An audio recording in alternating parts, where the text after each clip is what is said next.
ایک بار ذرا یہ ویڈیو دیکھیے۔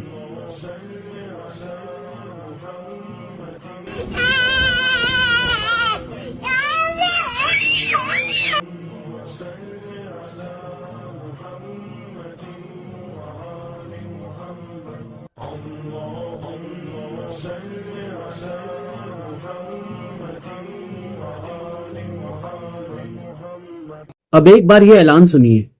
تمام مسلم حکومتوں پر جہاد فرض ہو چکا ہے۔ اب صرف زبانی مذمتوں سے ہم اپنے ذمہ داری سے عہدہ برا نہیں ہوتے۔ ساری اسلامی حکومتوں پر جہاد فرض ہو چکا ہے۔ اب سوچئے کہ قیامت کے دن ہم سب اللہ کے سامنے کھڑے ہیں، اور فلسطین کے یہ معصوم بچے، وہاں کی مائیں بہنیں اور وہاں کے ہمارے بھائی اللہ کے سامنے ہمارا گریبان پکڑ کر ہم سے یہ سوال کر رہے ہیں کہ ہمیں آپ کی ضرورت تھی، آپ نے ہمارے لیے کیا کیا؟ سوچئے کہ ہمارے پاس کیا جواب ہوگا۔ لیکن یہ بھی سچ ہے کہ ابھی جو آپ نے اعلان سنا وہ تمام مسلم ریاستوں کے لیے تھا، مسلم حکمرانوں کے لیے تھا، لیکن کچھ ملک ایسے ہیں جیسے ہمارا ہندوستان جہاں پر اسلامی حکومت نہیں ہے، وہاں ہم کیا کر سکتے ہیں؟ ہو سکتا ہے ہمارے لیے بھی کل یہ اعلان ہو جائے کہ فلسطین میں ہم اپنے بھائیوں کا ساتھ دیں، پھر ہم کیا کریں گے؟ یہ بات بھی سچ ہے کہ سب کے لیے حالات ایک جیسے نہیں ہیں اور نہ ہو سکتے ہیں، سب کا اپنے گھروں سے نکلنا بھی آسان نہیں ہے، لیکن اس بیچ ہم کیا کر سکتے ہیں؟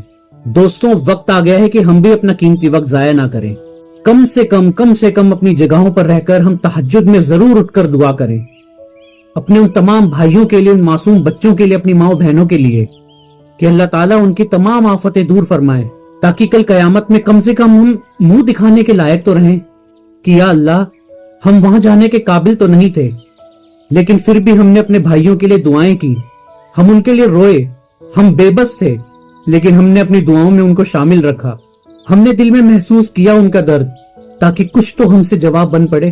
مجھے امید ہے کہ میری اس بات کو سن کر آپ حضرات تہجد میں اٹھ کر ہمارے فلسطین کے بھائیوں کے لیے رو رو کر دعا کریں گے، اور تمام مساجد کی کمیٹی سے بھی میری یہ درخواست ہے کہ فجر کی جماعت کا وقت اذان کے بہت دیر بعد تک نہ رکھیں، تاکہ جو تہجد میں اٹھنے والے لوگ ہیں ان کو فجر کی جماعت میں شامل ہونے میں کوئی بھی تکلیف نہ ہو۔